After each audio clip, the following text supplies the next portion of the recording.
aumenta mi fe, Señor, aumenta mi fe, aumenta mi fe, Señor, aumenta mi fe, que nunca olvide tus promesas, que nunca olvide tus palabras, que Él lo crea, que no lo dude jamás.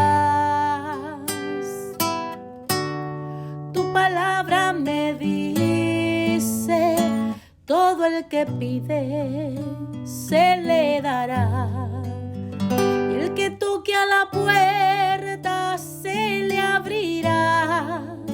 Todo es posible, todo es posible para ti, Señor. Aumenta mi fe, Señor, aumenta mi fe, aumenta mi fe, Señor, aumenta mi fe, aumenta mi fe, aumenta mi fe, aumenta mi fe, aumenta mi fe, aumenta mi fe, aumenta mi fe, aumenta mi fe, aumenta mi fe, Señor.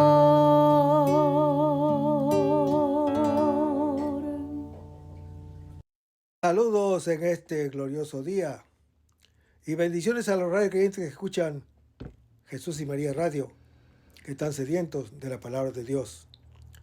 Les envía un saludo a su hermano Américo Tejada, de la parroquia San Simón Stack San José, que está localizada en el Bronx y pertenece a la Arquidiócesis de Nueva York.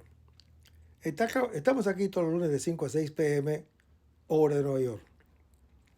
En este segmento de estudio bíblico titulado Crece en tu fe, estamos estudiando el Evangelio según San Juan. Este Evangelio presenta la persona y el mensaje del Señor Jesús de un modo bastante diferente a los evangelios sinópticos, tanto en su contenido como en su lenguaje. Parece haber sido redactado en su forma actual a finales del primer siglo y pudo haber sido en la ciudad de Éfeso o en la ciudad de Antioquía. Este Evangelio se presenta esencialmente como una revelación de Jesús acerca de sí mismo.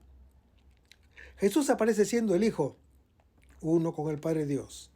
Y no es raro que para ocasiones Jesús se proclame en forma absoluta yo soy, atribuyéndose así el equivalente del nombre divino y situándose en el mismo nivel del Dios que es. Jesús es también el Hijo del Hombre, el Mesías, el Cristo, anunciado en la ley mosaica y por los profetas. Para completar esta visión del misterio de Jesús, es necesario aludir a su relación con el Espíritu Santo, o sea, el Espíritu de Dios, que tiene una estrecha relación con Jesús, que lo recibe, lo promete y lo entrega. En esta perspectiva, el Evangelio según San Juan es una revelación trinitaria. Estamos en el capítulo 5 del Evangelio según San Juan, pero antes vamos a comenzar con una oración. Lo hacemos en el nombre del Padre, del Hijo y del Espíritu Santo. Señor, que todo lo que hagamos este día inicie con tu bendición y termine con tu ayuda. Que todo lo que digamos este día sea motivado por tu amor e inspirado por tu gracia. Que nuestras obras de este día reciban tu inspiración y perduren en tu paz. Todas estas cosas, Padre Celestial, te las pedimos en el dulce y poderoso nombre de tu Hijo Jesús, que vive y reina en el nombre del Espíritu Santo, quien es Dios, por los siglos de los siglos. Amén.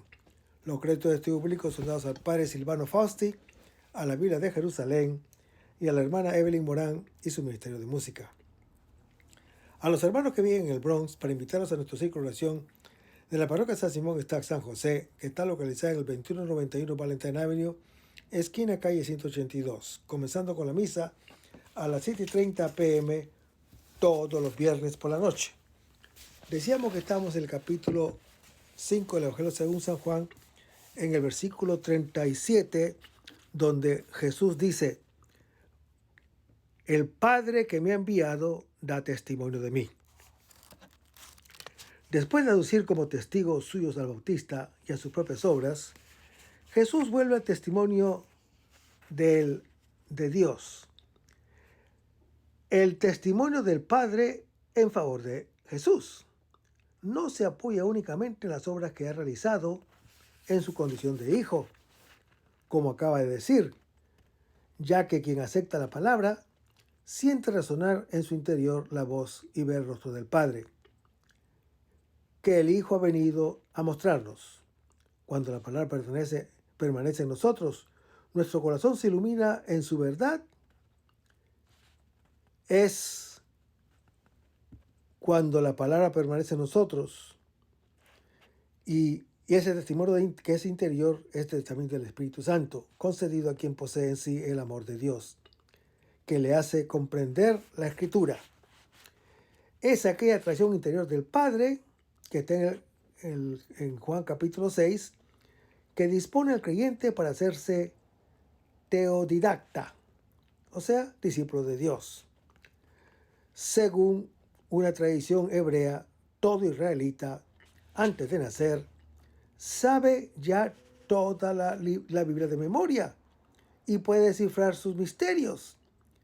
Pero al nacer, un ángel le hace un poco de presión en la fosa del mentón, lo que le hace olvidarlo todo, a fin de que se sienta la alegría y tenga el mérito de redescubrirlo todo por medio de la palabra. En todo hombre hay realmente un conocimiento y un amor virtual de la verdad, que despierta con la escucha de la palabra, la que tan pronto se deja oír, hace que la persona reconozca que está allí como en casa. Tanto el testimonio de los creyentes como el de la Escritura se acepta como verdadero cuando cae como la semilla en un terreno fértil, un corazón de hijo y creyente, que es nostalgia del Padre. Hermanos, la palabra exterior siempre va acompañada de una atracción interior que nos hace descubrir en ella nuestra verdad escondida. Y Jesús dice, ustedes nunca han oído su voz. Cuando fue promulgada la ley mosaica, el pueblo vio la gloria y oyó la voz del Señor, como está redactado en Deuteronomio capítulo 5. Jesús echa en cara a sus acusadores el no estar abiertos a la revelación que se les ha concedido y mostrarse, por el contrario, reacios a la palabra, negándose a oír o mirar a quien les habla. Un cierto tipo de autismo espiritual, si se puede decir. Quien oye la palabra sin entrar en comunión con el que habla, niega el sentido de la palabra misma. Y en el versículo 38 leemos que Jesús dice, no tienen su palabra que permanece entre ustedes. Hermanos, la palabra del Señor no es demasiado elevada ni demasiado lejana. No está en el cielo ni más allá del mar. Está muy cerca de ti, en tu boca y en tu corazón, para que la pongas en práctica. Se ha dicho al pueblo en Deuteronomio capítulo 30. Hermanos, el Señor Jesús recrimina a sus acusadores que tienen esta palabra en la boca, pero no en el corazón. Si la hubieran escuchado, permanecerían en ellos y entonces serían hijos y creerían en el Hijo que el Padre ha enviado. Y en el versículo 39 se lee, escrutan las Escrituras, dice el Señor Jesús. Escrutar En hebreo, darash, que quiere decir preguntar o investigar, alude al estudio atento de la palabra. Habla del testimonio de las Escrituras y del porqué de su rechazo, que proviene del hecho de limitarse a lo escrito. El signo, sin atender a su significado. Dios mismo que se da al creyente, se puede preguntar a la palabra, olvidando al que la dice, si yo solo recuerdo la palabra, algo aprendo de ella. Pero si recuerdo a quien la dice, quedo cultivado por la palabra. Y Jesús dice, piensas que en ellas tiene la vida eterna. Hermanos, la palabra es vida eterna por ser comunión con aquel que habla. Infortunadamente, la promesa puede convertirse en un ídolo al olvidar al prominente. Aunque parezca extraño, es lo frecuente y corriente. Por principio, el hombre tiende a aprender, porque es hijo que todo lo aprende. Pero, hermano que me escuchas, debido a un daño en el programa, tiende a aprender mal, es decir, a poseer como propiedad la palabra, olvidándose del otro que es Dios que habla, con lo que acaba por convertirla en objeto de rapiña e instrumento de dominio. Y Jesús dice que la palabra o sus obras son ellas las que dan testimonio de mí, dice Jesús. Hermanos, Jesús da a las Escrituras una interpretación mesiánica de tipo filial. El Salvador prometido es el Hijo de Dios, que nos comunica su propio ser. Por lo demás, si el propio Dios, el que habla, ¿qué puede decir o dar si no es su mismo ser? La palabra es siempre autocomunicación. En toda promesa está comprometido el que promete. Las Escrituras, hermano que me escuchas, por tanto, hablan de Jesús, el Hijo de Dios, que cumple la promesa de Dios a Israel. Ignorar las Escrituras es ignorar a Cristo, nos dice ese gran santo de la Iglesia Católica, San Jerónimo. Nuestra raíz santa es Israel, nos dice el apóstol Pablo en su epístola a los Romanos, capítulo 11. Pero ignorar a Cristo equivale a no comprender las Escrituras. Un escrito suyo contenido se ignora, se vuelve ininteligible. Aún la lectura del Antiguo Testamento está como cubierta por un velo que solo es descorrido por Cristo Jesús, a fin de que en Él se pueda ver a aquel que habla. Al convertirse al Señor, que es Jesús, el prometido, ese velo será descorrido, lo anuncia 2 Corintios capítulo 3.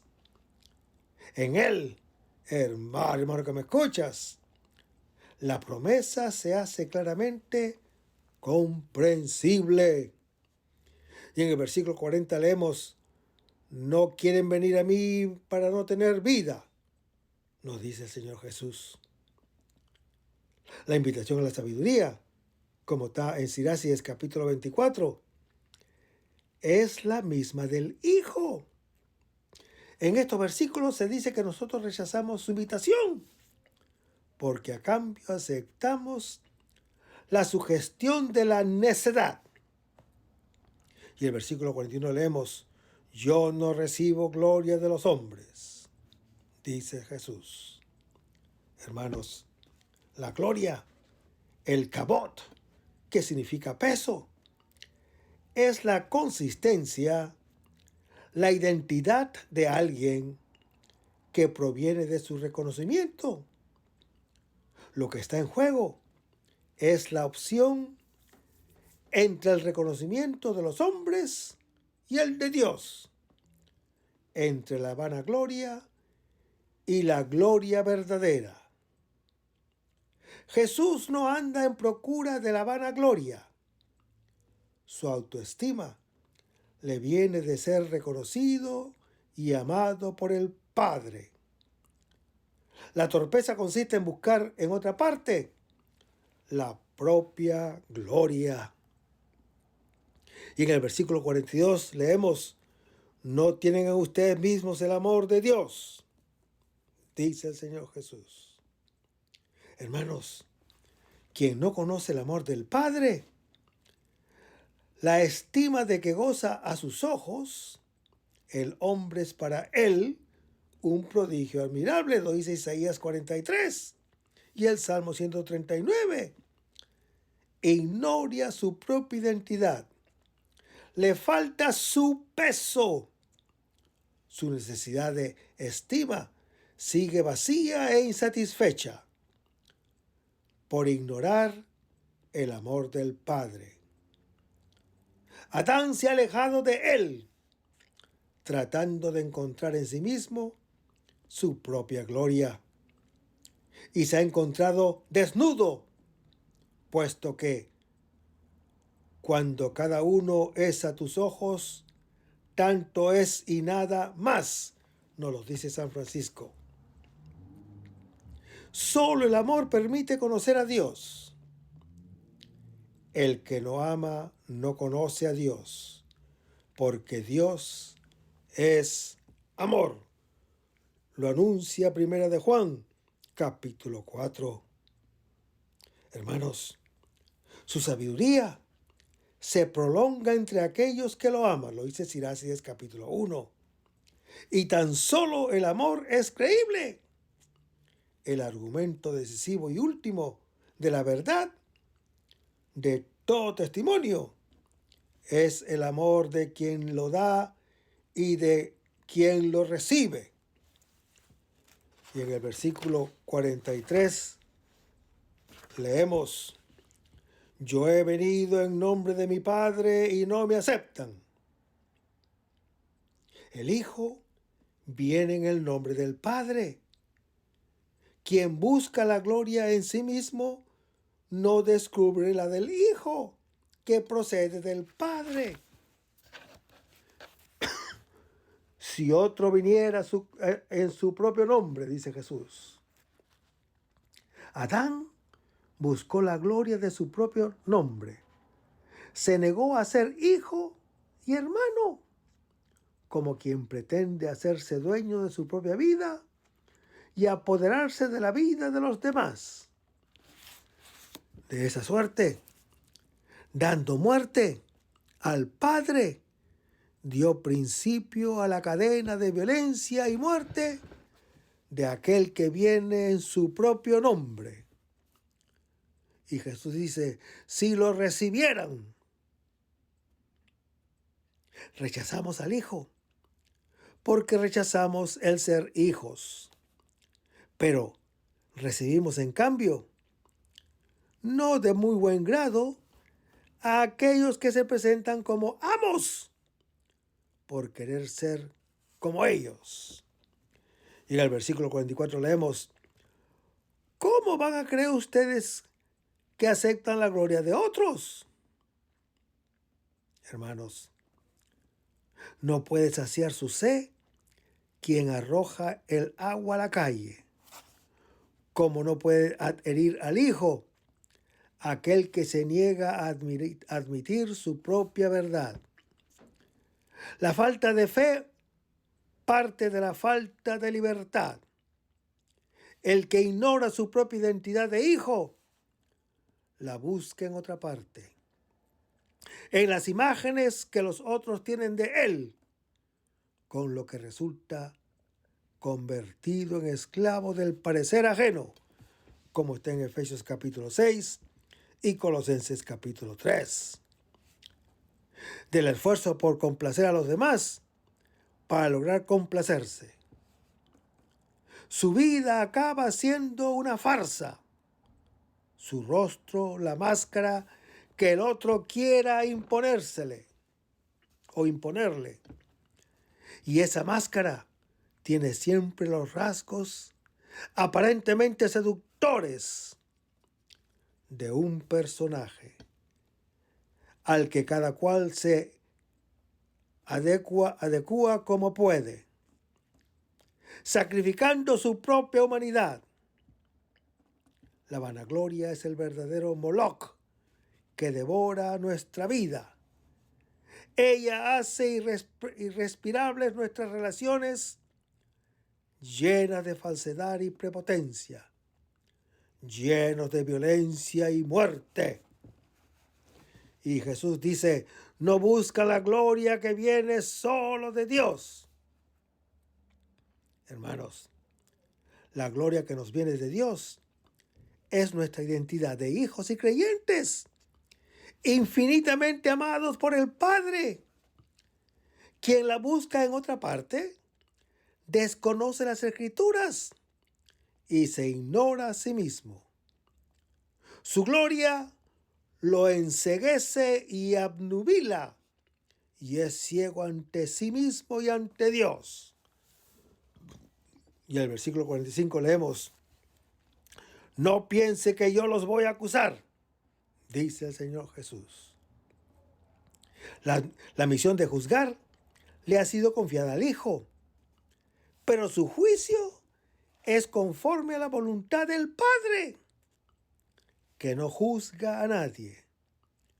Por eso su juicio no consistirá en una acusación contra nosotros, sino que se realizará en la cruz que Él abraza por nosotros los creyentes. Y Jesús dice, quien los acusa es Moisés. Jesús refuta la acusación de quien se defiende con la ley mosaica, de la que espera la salvación. Ella lo acusa, declarándolo muerto, incapaz de llevar su camilla y caminar, y solamente capaz de matar a quien hace resurgir y caminar. Aquí Jesús habla de las funciones de la ley mosaica.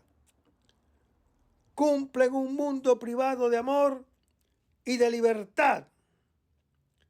Ella denuncia nuestro error para comprometernos a volver a la verdad, como está en Gálatas capítulo 3, Romanos capítulo 2.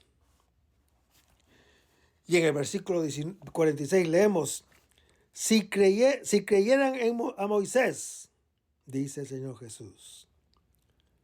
Creer a Moisés, hermano que me escuchas, que fue un enviado de Dios, equivale a creer a Dios mismo, que habla. Y al hablar, se comunica. Creer a las Escrituras es confiarse a aquel de quien ellas hablan. Y Jesús dice, creerían en mí. Jesús es la palabra encarnada, el don de un Dios que se nos comunica en su propia persona o en su misma persona. La encarnación de Dios es la expresión escandalosa y a la vez necesaria de un Dios que es amor y que no puede no comunicarse. Y Jesús dice, de mí ha escrito. Las Escrituras se comprenden únicamente a la luz de su cumplimiento, que es Jesús. Hermanos, la Escritura que transmite la palabra da testimonio del don de sí que nos hace aquel que habla. Y en el versículo 47 leemos: si no creen en sus escritos. Hermanos, para creer sus palabras, dice el Señor Jesús, es necesario creer a los escritos de Moisés, lo cual quiere decir que los creyentes no entienden a Jesús si no conocen las Escrituras. Pero el que conoce la Escritura no la puede entender plenamente, sino a partir de su cumplimiento. En efecto, hermano que me escuchas, el Mesías, cuando venga, lo revelará todo, como está en Juan capítulo 4.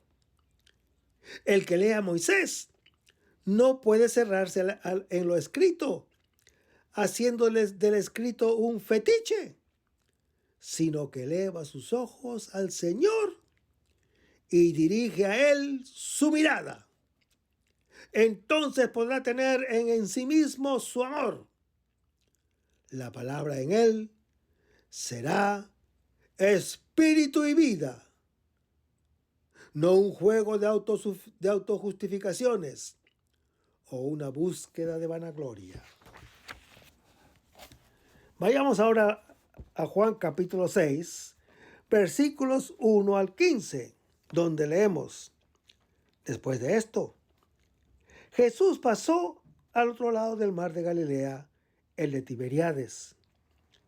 Lo seguía mucha gente, porque habían visto los signos que hacía en los enfermos.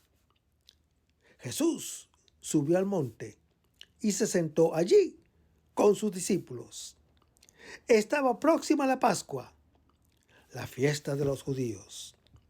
Entonces Jesús, alzando los ojos y al ver la multitud que venía hacia él, dice a Felipe: ¿de dónde compraremos pan para que todos coman?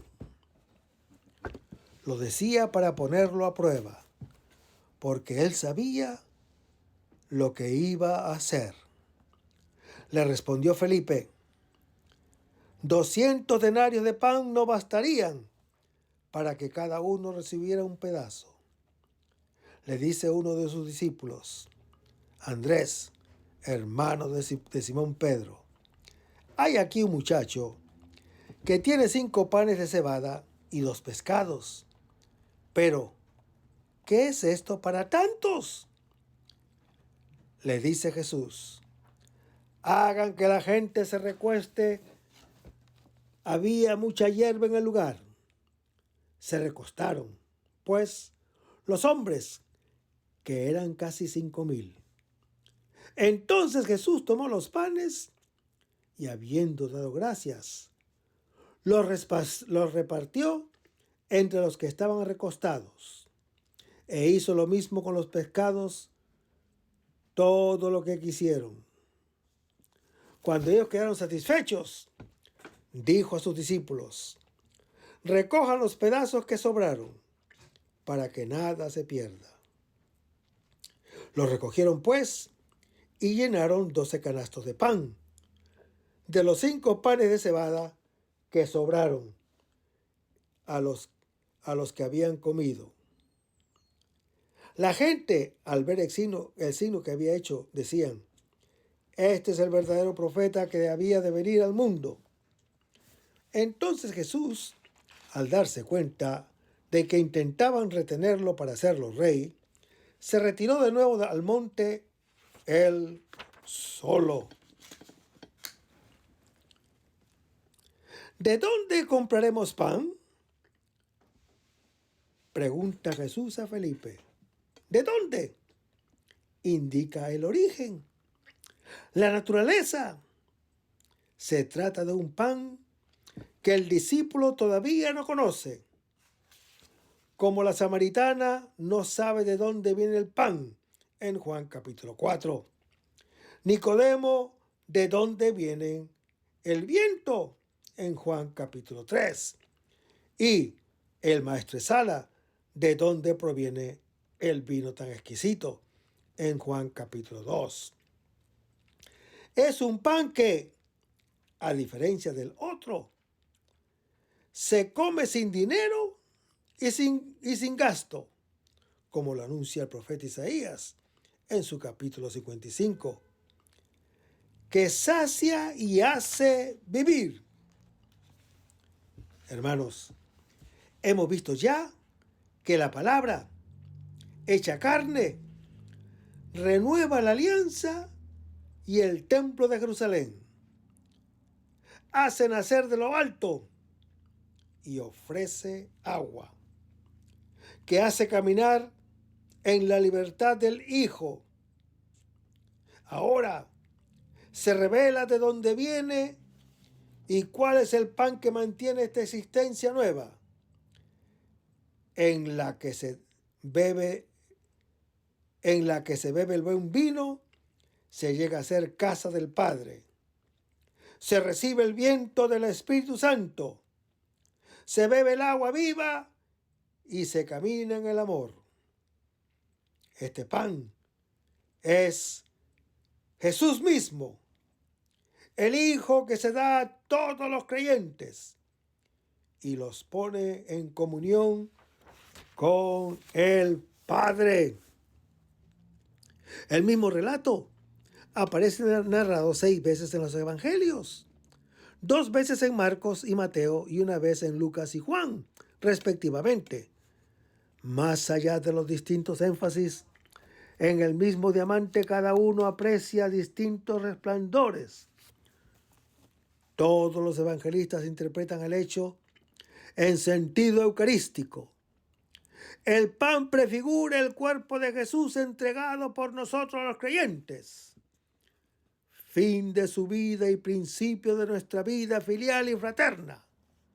Hermanos, la Eucaristía es la manera propia de vivir del Hijo y del creyente, el alimento del que se nutre todo creyente resucitado, que lleva su camilla y camina en sábado. El episodio, hermano que me escuchas, situado en el tiempo de la Pascua, presenta una gran multitud que sigue a Jesús. En un pasaje que acontece al otro lado del mar, en el monte, las alusiones al Éxodo son claras. En Jesús se produce el éxodo definitivo.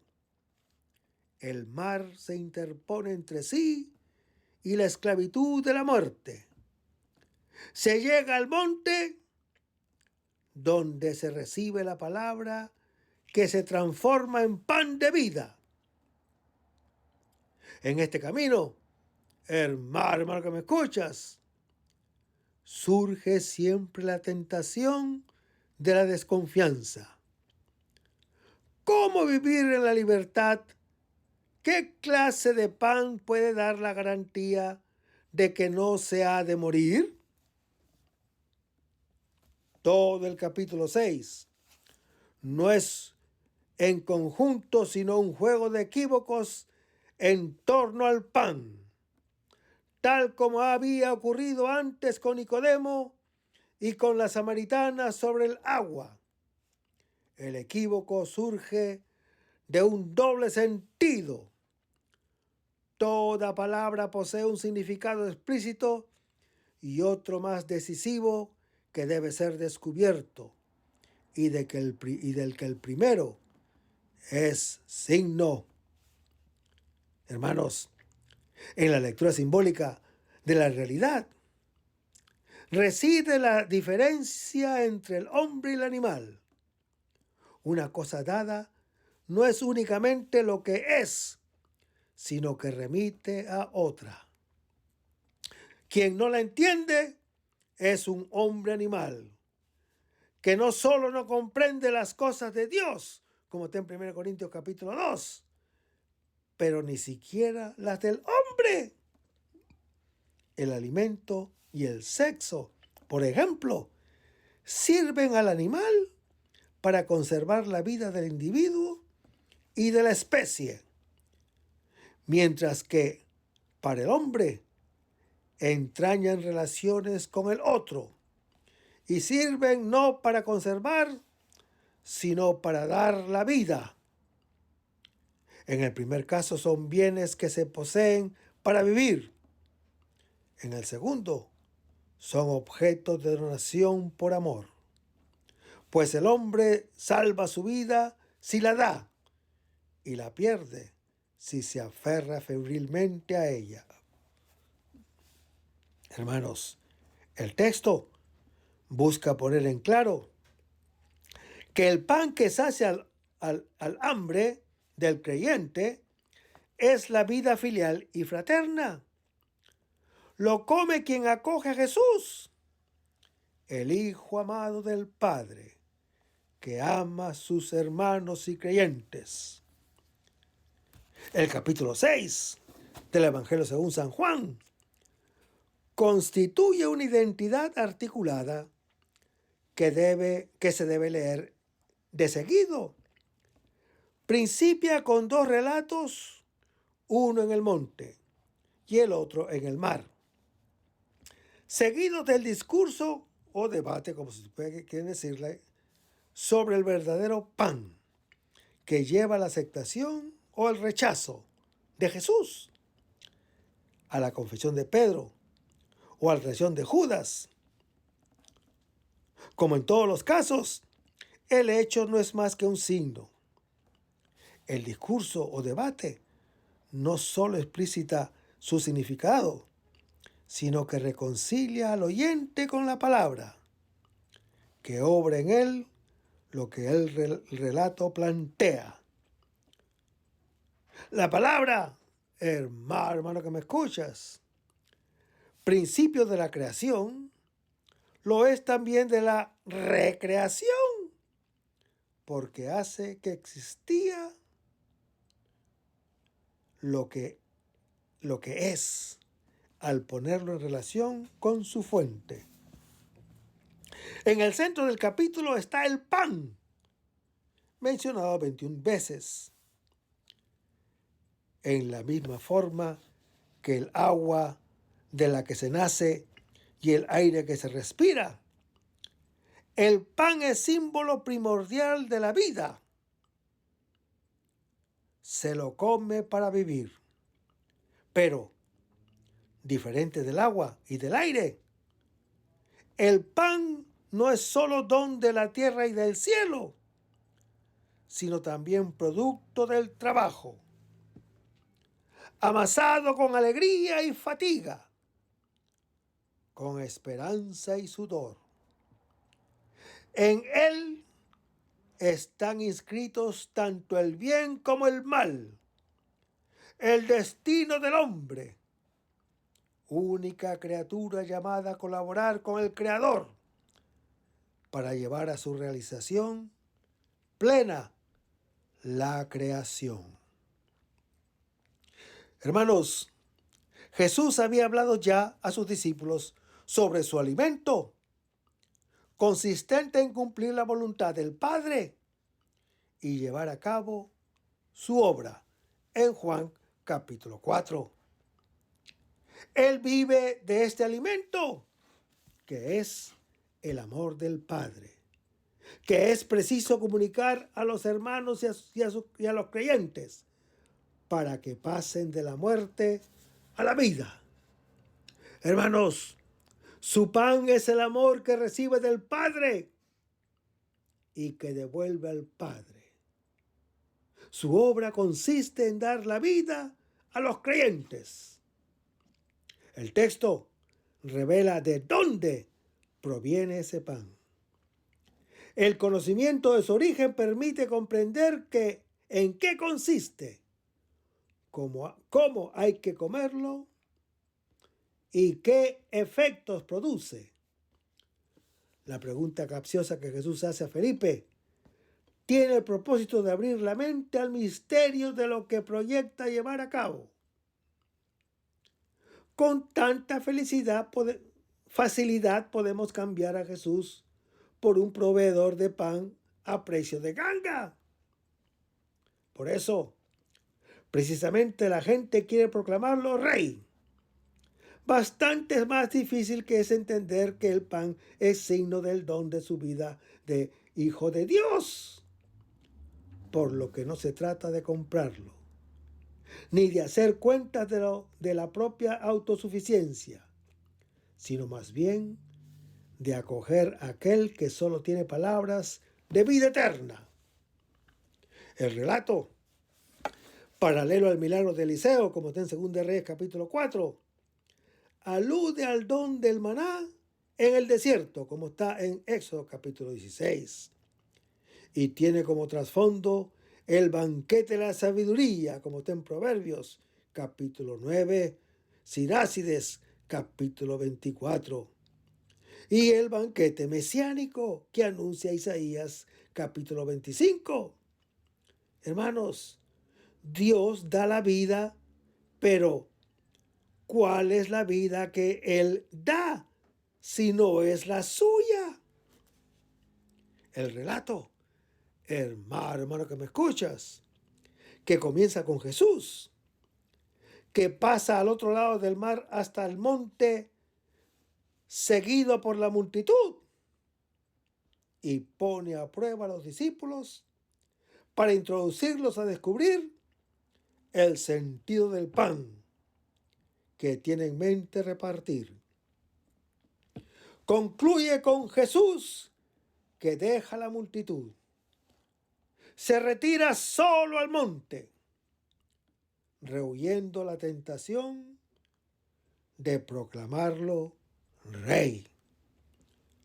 Desde esa distancia, en la intimidad con el Padre, acude a auxiliar a los discípulos en el mar embravecido. Luego dará a saber que Él es el pan verdadero, precisamente porque su misión no consiste en reinar sobre nadie, sino en poner su vida al servicio de todos nosotros los creyentes. A diferencia de los otros evangelios, el Evangelio de Juan no relata la institución de la Eucaristía, que nos da la vida del Hijo. Ese es justamente el argumento de todo su Evangelio. No obstante, en el capítulo 6, ilumina su misterio y en los capítulos 13 a 17, explícita sus consecuencias para la iglesia que vive en la espera de su Señor. Jesús, hermano que me escuchas, es el Hijo que tiene en sí la vida como don del Padre y la da a sus creyentes para que la vivan. El gesto que realiza y las palabras que dice ilustran su vida de hijo. Toma el pan, da gracias y distribuye a los creyentes saciando su hambre. La iglesia vive de este pan, que es la Santa Eucaristía, centro y fuente de su vida. Y no solamente se alimenta de ella y queda saciada, sino que recoge las obras para que nada se pierda. Porque en la Eucaristía, hermano que me escuchas, vive y celebra su salvación y la del mundo entero. Y en el versículo 1 leemos: después de esto. La expresión hace la conexión explícita con el pasaje anterior, en el que se habla del hombre renacido que lleva su camilla y camina. Del homicidio de Jesús y de su revelación como hijo. y se anticipa su hora, el momento de entregar su vida de hijo a los hermanos y creyentes. Y dice que Jesús pasó al otro lado del mar.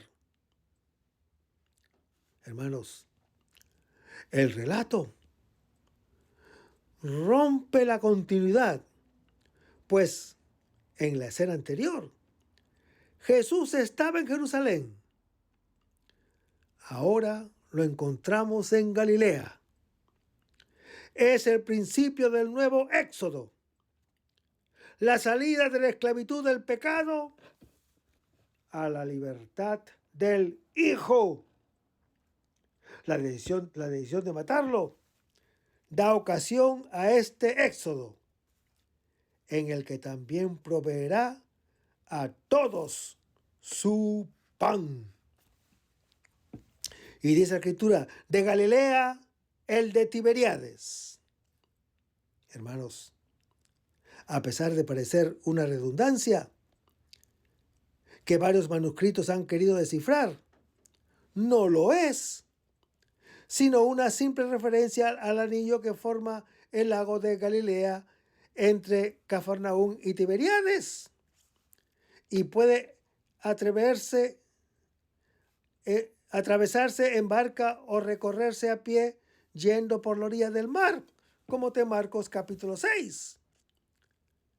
En el versículo 2 leemos que lo seguía mucha gente. Lo mismo sucederá después de la resurrección de Lázaro en Juan capítulo 12 y en su entrada a Jerusalén antes de la pasión. El pueblo emprende el éxodo en pos del Hijo. Y dice, porque habían visto los signos. Hermanos, el evangelista alude a los signos que Dios ha obrado por medio de Moisés. Y en el versículo 3 leemos que Jesús subió al monte. Moisés subió al monte donde le fueron entregadas las 10 palabras, o sea, los 10 mandamientos, que son las 10 palabras de vida para el israelita. Ahora, la palabra misma se entregará como pan de vida. Solo en este monte puede vivirse la libertad ofrecida por Dios. Hermanos, aquí el Señor pondrá la mesa de su banquete. Descorrerá el velo que cubría la faz de todos los pueblos. Exterminará la muerte para siempre y dejará ver su rostro, como lo anuncia el profeta Isaías en su capítulo 25. Y dice que Jesús se sentó allí con sus discípulos.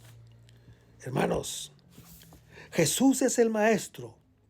Más aún, la palabra misma de la que todos somos discípulos, como se sentó en el monte para anunciar la voluntad del Padre en Mateo capítulo 5.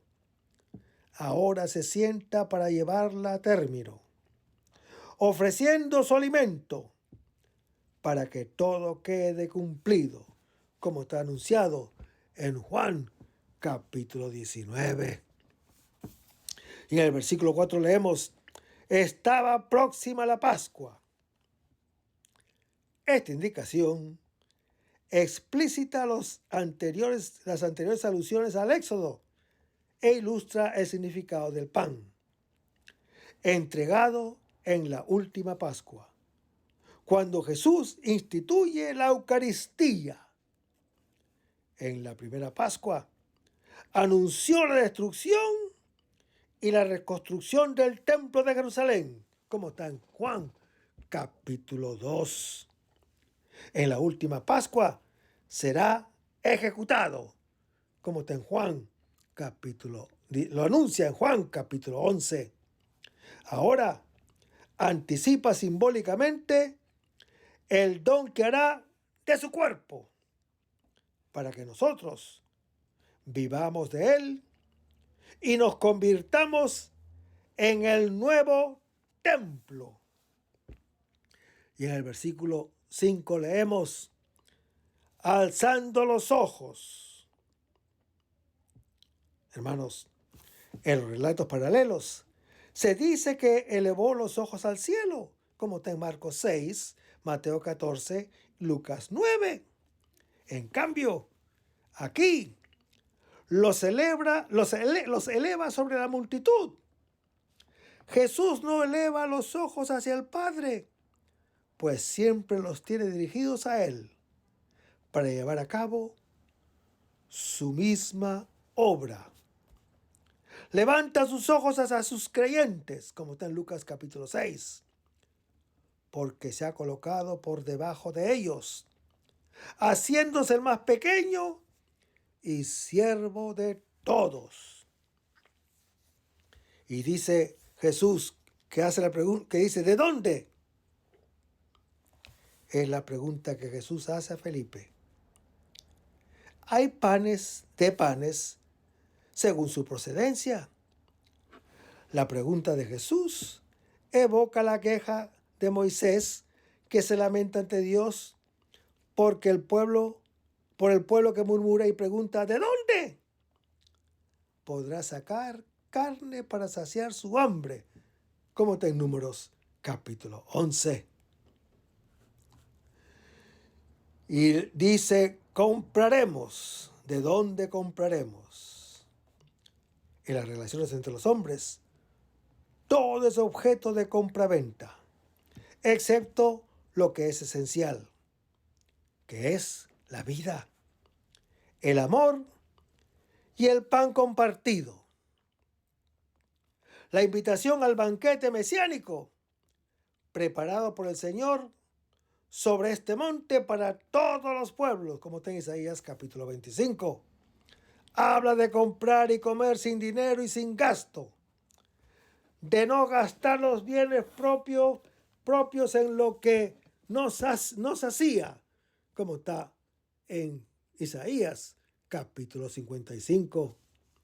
Resuena en él la invitación de la sabiduría a comer su pan, que hace vivir y caminar por el camino de la inteligencia, como está en Proverbios capítulo 9, Sidácides capítulo 24. Y la Escritura habla de pan.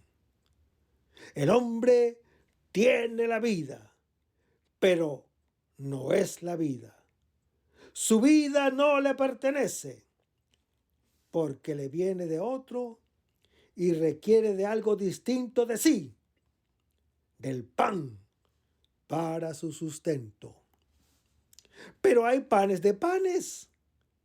Hay un pan que se compra y se vende, que genera contiendas y muertes. No es este ciertamente el pan que hace vivir. Más bien, a él se sacrifica la vida. Pero hay otro pan que se recibe del Padre y se comparte con los hermanos y creyentes en el amor mutuo que transforma nuestras necesidades en lugar de relaciones y de comunión. Este pan, hermano que me escuchas, no solo conserva la vida, sino que nos da la propia vida del Hijo de Dios. Y dice la Escritura, para que todos coman. Hermanos, el trabajo del hombre le provee la comida, le hace vivir, pero ¿cómo se come? Mientras el animal devora a su pasto a solas, en la pesebrera, o disputa su presa con su rival, el hombre está hecho para comer habitualmente en torno de la mesa, con los hermanos y creyentes. La comida rápida, que se consume en medio de la prisa y a solas, sacia el hambre del animal, pero no la del hombre. Realmente, su vida y su muerte dependen ante todo de su forma de relacionarse con el pan, y el resto Hermano que me escuchas, lo vamos a ver en el próximo segmento. Manténganse en sintonía. Vamos a despedirnos con una oración y lo hacemos en el nombre del Padre, del Hijo y del Espíritu Santo. Señor Jesús, ayúdanos a conservar el fervor espiritual, la dulce y confortable alegría de evangelizar, incluso cuando hay que sembrar entre lágrimas, como Juan el Bautista, como lo hicieron los apóstoles Pedro y Pablo y los otros apóstoles, y también esa gran multitud de evangelizadores que se han sucedido a lo largo de la historia de la Iglesia Católica, con un ímpetu interior que nada ni nadie sea capaz de extinguir. Señor Jesús, que sea esta la mayor alegría de nuestras vidas entregadas al Evangelio. Y ojalá que el mundo actual pueda así recibir la buena nueva de tu Evangelio, porque tenemos la tarea de anunciar el reino de Dios y de implantar tu iglesia en este mundo que todavía no te conoce. Todas estas cosas para el celestial te las pedimos en el dulce y poderoso nombre de tu Hijo Jesús, que vivirán en unión del Espíritu Santo, quien es Dios, por los siglos de los siglos. Amén. Hasta el próximo segmento. Que el Señor nos bendiga.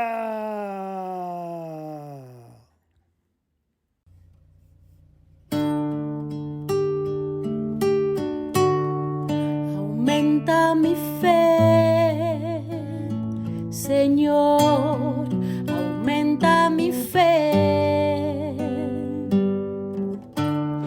Aumenta mi fe, Señor, aumenta mi fe. Que nunca olvide tus promesas,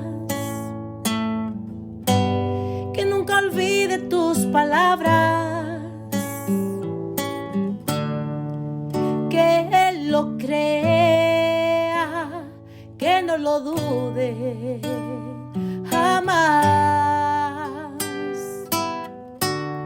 Tu palabra me dice, todo el que pide se le dará, y el que toque a la puerta se le abrirá. Todo es posible, todo es posible para ti, Señor. Aumenta mi fe, Señor, aumenta mi fe. Aumenta mi fe, Señor, aumenta mi fe. Aumenta mi fe, aumenta mi fe. Aumenta mi fe, aumenta mi fe. Aumenta mi fe.